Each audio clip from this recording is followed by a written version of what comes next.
Yo, what's up? It's Daddy Abdullah. Hi, you guys. Love ya. Hope everything's going okay for you.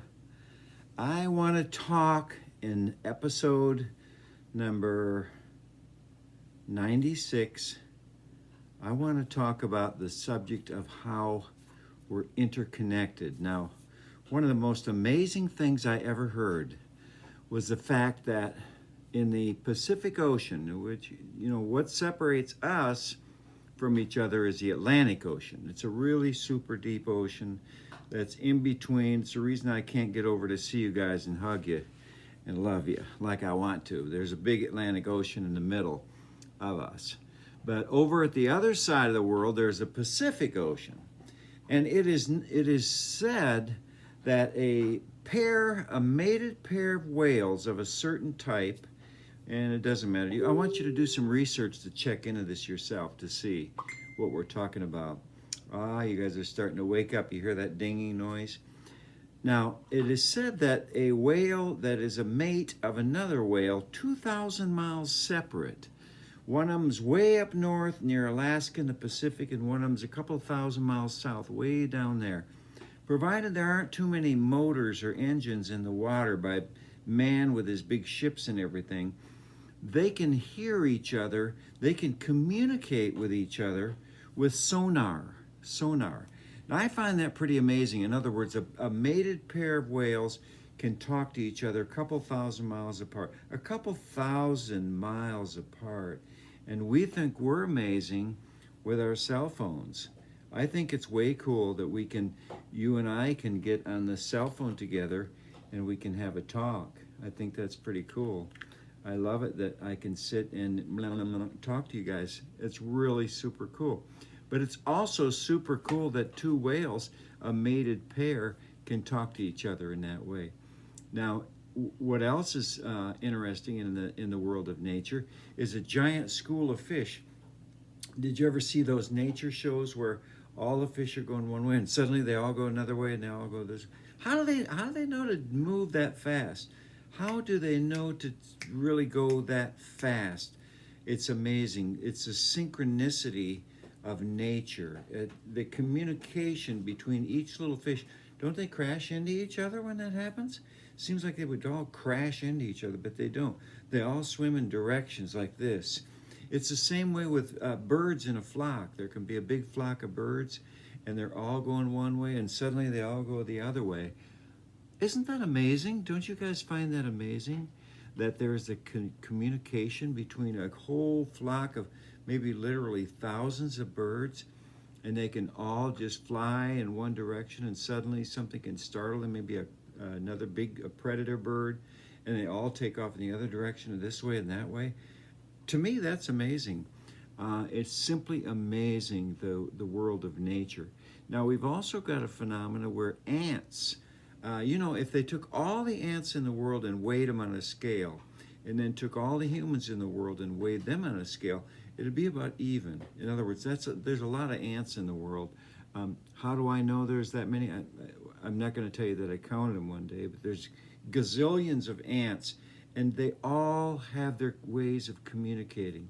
When I first moved to Costa Rica, I saw a long trail. I followed it. It was it was several city blocks long of ants walking along. They had cut down a tree, and they were taking little leaves back to their little place. And they're all working together, all communicating together in a synchronistic way to have life happen for themselves. It's simply amazing how that happens. It's amazing how bees work together in their hives, and ants work together in their ant hills, and birds work together in their flocks, and fish work together in their schools. It's simply amazing. I'll tell you another thing that was amazing. One time I went to a zoo, and in the Congo River in Africa, I believe it's north of the river. The Congo goes like this, north, east, and west. North of the river live the chimps, and I believe south of the river live the bonobos. Bonobos are just a little bit closer to us than are the chimps. Well, I tell you how close they are.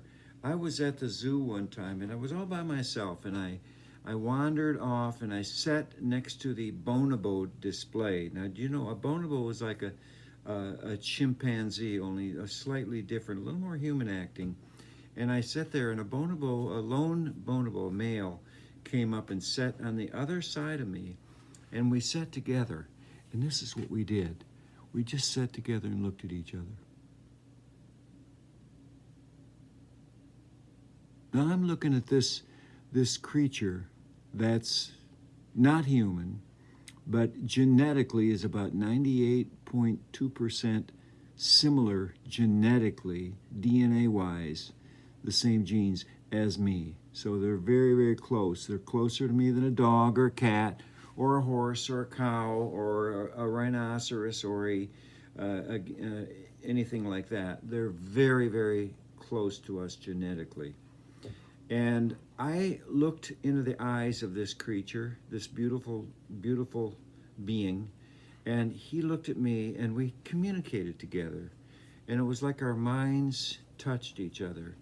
That's how interconnected the planet is.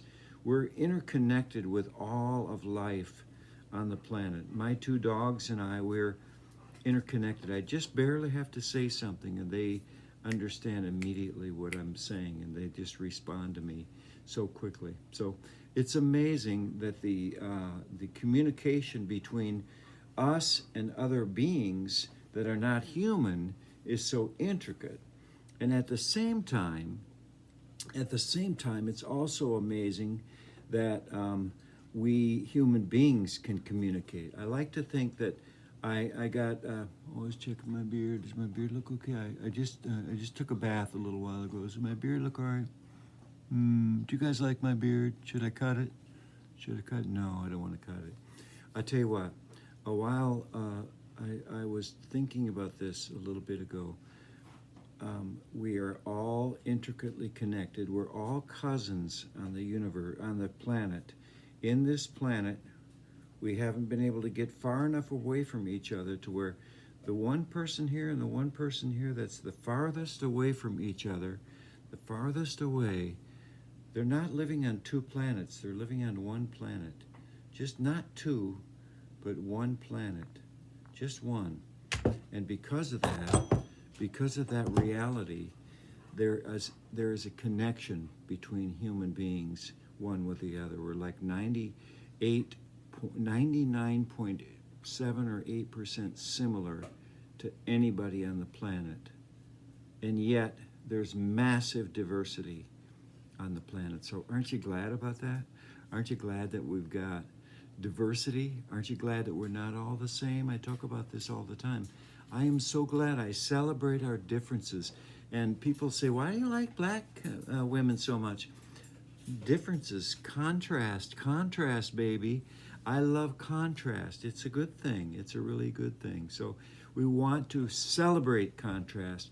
That's why one of the most foolish things there is racism. Because if without contrast, without differences, if we weren't different from one another, isn't it fascinating? Isn't it fun to people watch? If we weren't different from each other, what kind of a boring place would this be? Oh my God, it'd be so terrifyingly boring. I would want to take the first spaceship out of here. I really would. I'd want to leave because it'd be just too boring to be here. So, but it's not. It's a fascinating, diversified, fantastic planet. We live on planet Earth, and God has allowed manifestation of life to evolve and become very intricately different. All the birds, they evolve in slightly different ways. All the flowers evolve in slightly different ways, and yet there's an interconnectivity. You know, when they cut a tree down, the other trees around will sometimes feed the root system of the tree that got cut down. In other words, they don't want it to leave. It's a living organism. The whole planet's full of living organisms, and we're all one in the oneness of it all. When I lived in Costa Rica, they used to call me the one with the universe guy. And I was thrilled to be called the one with the universe guy. In other words, I believe in the oneness of all of us. I believe that we have a heart full of oneness, and we can all reach out and be full of love for each other, and full of celebrating the differences between us all. So the communication is amazing how it comes together. Two people coming together from different parts of the planet. I can celebrate you and you can celebrate me. There are four basic things in the balanced life. There's the mind, the body, the social, the spiritual. Well, we can't physically get together until I get in the airport, get at the airport, and then you guys come and see me. Then we can hug at the airport in Accra or in Lagos whenever I get there. And I'm not sure when that's going to be, but I plan to come someday. But you know what? We can connect mentally. We can connect socially because of the social media, and we certainly connect spiritually. We can connect with our spirit and our soul. So we have 3 out of 4 ain't bad. 3 out of 4. We can connect mentally, socially, and we can connect spiritually together. There are some of you I pray with every day. Linda in particular, we have long prayer sessions, long meditation sessions, and that's very, very important to have that. So Linda's a very spiritual woman, and we connect quietly together in meditation, and it's almost like we're together in the same room. It's amazing, and yet there's 6,000 some miles difference between us. So I find that amazing. We can connect, you guys, just like the 2 whales, the one up north and the one down south. They can talk to each other through sonar. Sonar is something that happens in the bat world too. They're up there hanging around, flying around, looking for bugs and stuff, and they can all connect with each other. The connectivity of life is simply amazing. Everything is connected. Everything is connected on this planet. We're all interconnected. And guess what? We're all intermingled. And guess what? We're all intermingled with our Creator. And who's our Creator? Well, a lot of people call our Creator God. And whatever you want to call God, just know that the Creator of the planet, of the solar system, of the universe, is protecting us, guiding us, directing us. And we can have a personal relationship with that Creator. All we have to do is begin to pay attention to that and intermixed with that and connect with that. Do you understand what I'm saying? I love you guys. I do love you so much. I care about you very much. I want you to stay close to me, stay close to the teachings. These are basic teachings about the philosophy of how to live your life. I want you to understand it's all about God. It's all about love. It's all about caring. It's all about living a fulfilling life. Love you guys very much. Take care. Daddy loves you so much.